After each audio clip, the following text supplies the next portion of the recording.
प्रयागराज कुंभ मेले का औपचारिक समापन हो चुका है। 15 जनवरी को कुंभ की शुरुआत हुई थी। भव्य कुंभ मेले में करीब 22 करोड़ लोग पहुंचे थे, जिन्होंने त्रिवेणी में डुबकी लगाई। प्रयागराज में आयोजित समापन समारोह में सीएम योगी ने शिरकत की है। इस दौरान उन्होंने कुंभ को सफल बनाने के लिए अधिकारियों और कर्मचारियों को बधाई दी है। सीधे आपको लिए चलते हैं, इस वक्त क्या कुछ कर रहे हैं सीएम योगी आदित्यनाथ, सुनते हैं। और 24 जनवरी को संगम पर आकर के उनके साथ 400 लोगों का डेलीगेशन भी था। वे सभी के सभी लोग प्रयागराज कुंभ में गंगा की अविरलता, निर्मलता, व्यवस्था को देख करके उन्होंने संगम में, पवित्र संगम में स्नान भी किया। और उत्तर प्रदेश के बारे में जो परसेप्शन था उसको उन्होंने बदलते हुए उत्तर प्रदेश को भी अपनी आंखों से महसूस किया। बहुत सारी चीजें इस बार के कुंभ के आयोजन के साथ जुड़ी हैं। पहली बार कुंभ का अपना लोगो आया है। कुंभ में कोई लोगो नहीं होता था। हमने उसका एक थीम वाक्य भी दिया, सर्व सिद्धि प्रद कुंभ, और देश और दुनिया ने उस लोगो को स्वीकार किया। वो हमारा प्रचार का एक माध्यम बना। आदरणीय प्रधानमंत्री जी की प्रेरणा से कुंभ के आयोजन को यूनेस्को ने मानवता की अमूर्त सांस्कृतिक धरोहर के रूप में भी मान्यता दी। और 450 वर्षों के बाद एक सौभाग्य हम सबको प्राप्त हुआ कि हम प्रयागराज की परंपरा से जुड़े हुए अक्षय वट के दर्शन करने का सौभाग्य श्रद्धालु जनों को दे पाए। और लगभग 1 लाख श्रद्धालु प्रतिदिन यहां पर पवित्र अक्षय वट और सरस्वती कूप के दर्शन भी कर पाए। प्रयागराज वासियों की हार्दिक तमन्ना थी, या जितने भी श्रद्धालु हैं, कि केवल मेले के दौरान ही नहीं बल्कि बाद में भी ये सुविधा मिले। और हम लोगों का पूरा प्रयास है कि साल में केवल 1 महीने के लिए जब वहां पे सुरक्षा और मरम्मत आदि के कार्य हों, उस दौरान छोड़ करके शेष 11 महीनों के लिए हम अक्षय वट और सरस्वती कूप को दर्शन करने के लिए सामान्य श्रद्धालुओं के लिए उपलब्ध कराने की व्यवस्था कर रहे हैं। और इसकी लगभग सैद्धांतिक स्वीकृति हमें प्राप्त हो चुकी है। और उसके मेंटेनेंस आदि का कार्य हमारा प्रयागराज मेला प्राधिकरण ही करेगा, और उसको हम उत्तर प्रदेश सरकार की तरफ से सहयोग करेंगे, जिससे ये कार्यक्रम हमारे अनवरत रूप से आगे बढ़ते रहे। प्रयागराज में पहली बार कुंभ के इस आयोजन में 6000 से अधिक संस्थाओं ने भागीदारी अपनी सुनिश्चित की।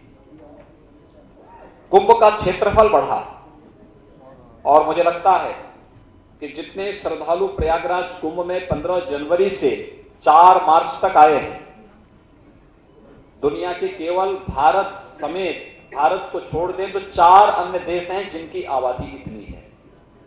यानी हमारे एक प्रयागराज शहर में और पवित्र संगम तट पर देश और दुनिया के इतने श्रद्धालु आए कि दुनिया के केवल 4 देशों की आबादी उससे ज्यादा है। और शेष दुनिया के जितने भी देश हैं उन सब की आबादी यहां पर आने वाले श्रद्धालुओं की संख्या से कम है। यानी ये अपने आप में एक रिकॉर्ड है। कई यहां पर अन्य रिकॉर्ड भी बने हैं, लेकिन सुरक्षा और स्वच्छता का एक मानक प्रस्तुत किया गया प्रयागराज कुंभ के दौरान। 1,22,000 के आसपास इको फ्रेंडली टॉयलेट जिस रूप में बनाए गए, 20,000 से अधिक डस्टबिन रखे गए, साफ सफाई की प्रॉपर व्यवस्था की गई, आर्टिफिशियल इंटेलिजेंस के माध्यम से यहां की सुरक्षा की व्यवस्था को पुख्ता किया गया, integrated command and control centre की स्थापना करके कुंभ मेला और प्रयागराज की एक एक गतिविधि पर नजर एक ही स्थान पर बैठ करके आप कर सकते हैं। और यह धरोहर प्रयागराज के लिए आने वाले समय के लिए बहुत अमूल्य है। यहां की ट्रैफिक की व्यवस्था, यहां की अन्य सुविधाओं की दृष्टि से, और ये प्रधानमंत्री जी के द्वारा इसका उद्घाटन कराया गया। यह हम प्रयागराज वासियों को समर्पित भी कर रहे हैं कि आने वाले समय में वो यहां की सुविधा और यहां के नागरिकों की सामान्य सुविधा के लिए ये चीजें यहां पर उन्हें प्राप्त हों। पहली बार हुआ जब प्रयागराज में 6 के 6 स्नान पर हम लोगों को यहां पर हेलीकॉप्टर उपलब्ध कराना पड़ा, सुरक्षा कारणों से, निगरानी की दृष्टि से भी, और श्रद्धालु जनों पर पुष्प वर्षा करने की दृष्टि से भी।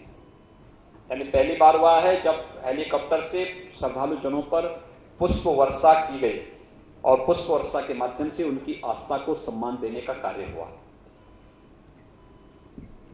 जो भी व्यक्ति प्रयागराज आया है, यहां पर विकसित किए गए इंफ्रास्ट्रक्चर को, यहां पर किए गए कार्यक्रमों को, स्वच्छता और सुरक्षा का जो मानक इस कुंभ ने स्थापित किया, यहां पर लगे हुए एक एक अधिकारी और एक एक कर्मचारी ने जिस निष्ठा के साथ, जिस ध्येय निष्ठा के साथ, जिस समर्पण भाव के साथ यह कार्य किया, वो अद्भुत है। मैंने प्रवासी भारतीय दिवस में सम्मिलित हुए अप्रवासी भारतीयों से स्वयं दोनों जगह इस बारे में चर्चा की, अलग अलग टीम से, कि भाई आपको क्या अच्छा लगा इस आयोजन में।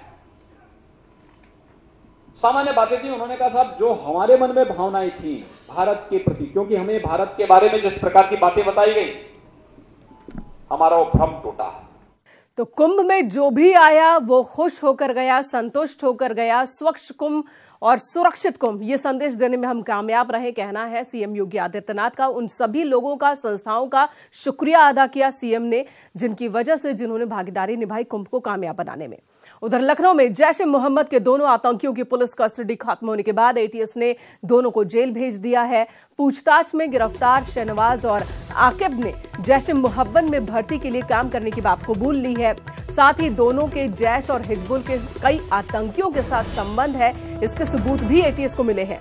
यूपी के कई और जिलों में भी इनके नेटवर्क के सबूत मिले हैं। जैश का कमांडर भी दोनों गिरफ्तार आतंकियों से मिलने देवबंद पहुंचा था। ये बड़ी खबर इस वक्त है।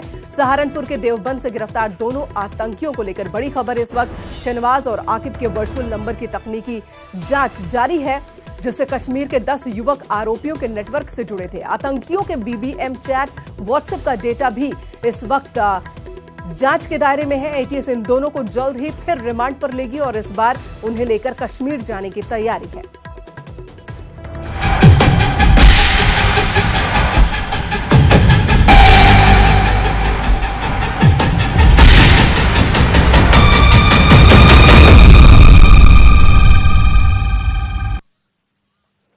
चलिए अब बात करते हैं राजनीतिक महाभारत की, जहां हर रोज योद्धा पाला बदल रहे हैं। कौन किसकी ओर से मैदान में है और कौन किस पर भारी है, सब कुछ सियासी महाभारत में है। कुरुक्षेत्र की बात करें तो कुरुक्षेत्र में जब महाभारत हुआ तो यक्ष प्रश्न यही था कि कौन सा योद्धा किस ओर से युद्ध लड़ेगा।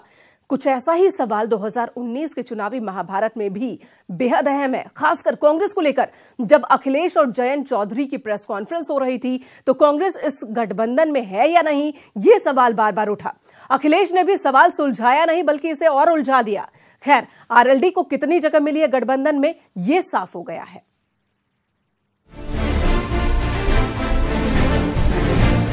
लोकसभा चुनाव में पश्चिमी यूपी फतेह करने के लिए सभी दलों ने अपनी पूरी ताकत झोंक दी है। इस चुनावी महाभारत में सपा बसपा के गठबंधन की ओर से आरएलडी भी शामिल हो चुकी है।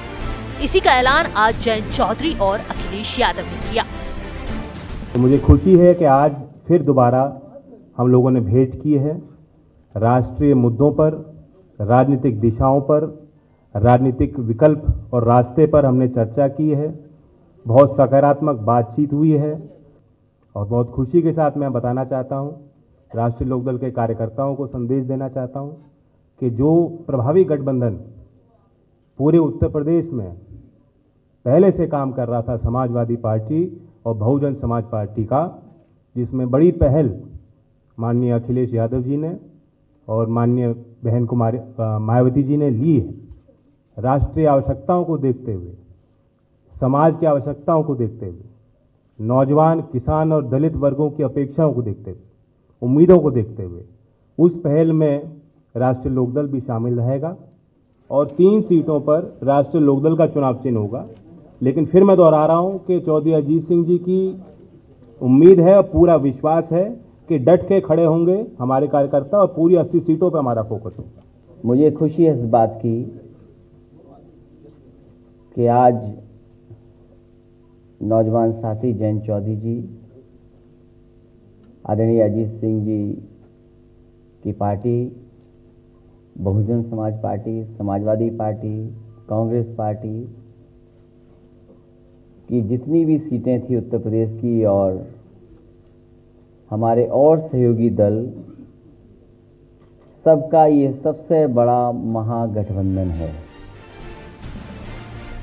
पश्चिमी यूपी में आरएलडी का खासा प्रभाव माना जाता है, लेकिन 2014 लोकसभा चुनाव में पार्टी को करारी हार का सामना करना पड़ा था। मथुरा सीट पर लोकसभा चुनाव 2014 में जयंत चौधरी को 22.62% वोट मिले थे, जबकि बीजेपी की हेमा मालिनी को 52% वोट मिले थे।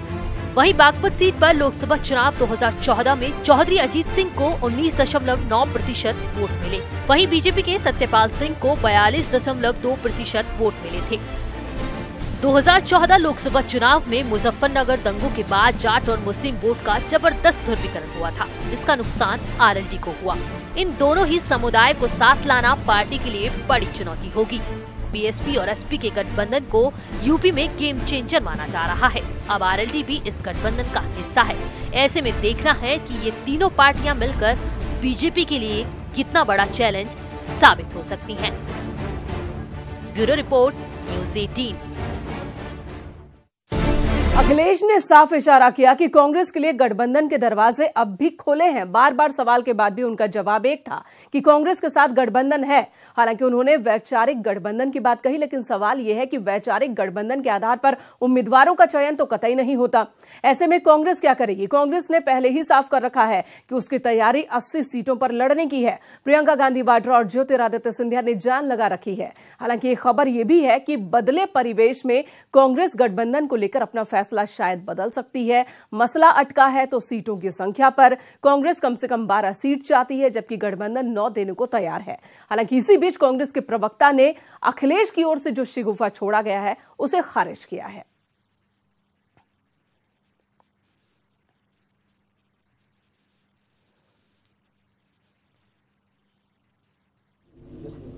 कि आज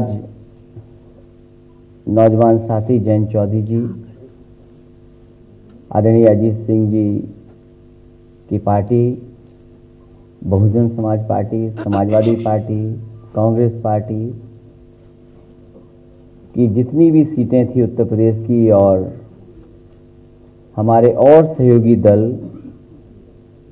सबका ये सबसे बड़ा महागठबंधन है। कांग्रेस पूरी ताकत से उत्तर प्रदेश में 80 की 80 सीटों पर चुनाव लड़ेगी, जैसा कि आदरणीय राहुल गांधी जी ने एक बार नहीं कई बार ये स्पष्ट किया है। आदरणीय प्रियंका गांधी जी के नेतृत्व में, ज्योतिरादित्य सिंधिया जी के नेतृत्व में हमारे उत्तर प्रदेश की 80 सीटों पर तैयारी चल रही है। और अब आपके मतलब की खबर। अगर आप असंगठित क्षेत्र में काम करते हैं और आपकी इनकम 15,000 रुपए महीने से कम है तो आप हर महीने 3,000 रुपए पेंशन के हकदार हैं। ये रिपोर्ट ध्यान से देखिए और अगर आप भी इस योजना के लिए पात्र हैं तो फॉर्म भी फटाफट भर दीजिए। अहमदाबाद में प्रधानमंत्री मोदी ने श्रम योगी पेंशन स्कीम की शुरुआत की तो यूपी में मुख्यमंत्री ने इस योजना का शुभारंभ किया। गोरखपुर में सीएम योगी ने श्रम योगी स्कीम लॉन्च की। इस देश के गांव, गरीब, किसान, नौजवान, महिलाएं और समाज के प्रत्येक तबके के लिए प्रधानमंत्री मोदी जी ने 100 से ज्यादा योजनाएं प्रारंभ की हैं। दरअसल इस बार के केंद्रीय बजट में मोदी सरकार ने कई लोक लुभावन योजनाओं का जिक्र किया है। उसी में से एक योजना पीएम श्रम योगी मानधन स्कीम है। 3,000 रुपए हर महीने पेंशन देने का प्लान बनाया गया है। इस योजना को असंगठित क्षेत्र के लोगों के लिए बनाया गया है, जिसमें रेहड़ी पटरी वाले, कूड़ा बीनने वाले, बीड़ी मजदूर, ड्राइवर, दैनिक मजदूर, मोटर मैकेनिक समेत उन सभी लोगों को पात्र माना गया है जिनकी महीने की आय 15,000 से कम है और उनकी उम्र 18 से 40 के बीच में है। इस योजना को केंद्र सरकार फंड कर रही है, लेकिन इसमें लाभार्थी को भी कुछ रुपए हर महीने जमा करने होंगे। अगर आप 18 साल की उम्र में इस योजना से जुड़ते हैं तो 55 रुपए प्रति महीने जमा करने होंगे और अगर 29 साल की उम्र में जुड़ते हैं तो 100 रुपए हर महीने देने होंगे। साथ ही जो लोग 40 साल की उम्र में इससे जुड़ना चाहते हैं तो उन्हें 200 रुपए हर महीने जमा करना होगा। लाभार्थी को 60 साल की उम्र तक अपने रुपए इसी तरह जमा करने होंगे और 60 साल के बाद केंद्र सरकार हर महीने 3000 रुपए बतौर पेंशन देगी। ये जितनी भी योजनाएं प्रारंभ की हैं, इन सब का उद्देश्य ही है कि हर तबके के गरीब, वंचित, दलित, उन सब के जीवन में खुशहाली ला दिलाया जा सके। सीएम योगी ने इस योजना को गरीबों के लिए लाभकारी बताया और मोदी सरकार की तारीफ की। साथ ही उन्होंने प्रधानमंत्री को गरीब और मजदूरों का हितैषी बताया। न्यूज़ 18 के लिए गोरखपुर से राम गोपाल द्विवेदी की रिपोर्ट। अपना यूपी में मेरे साथ इतना ही।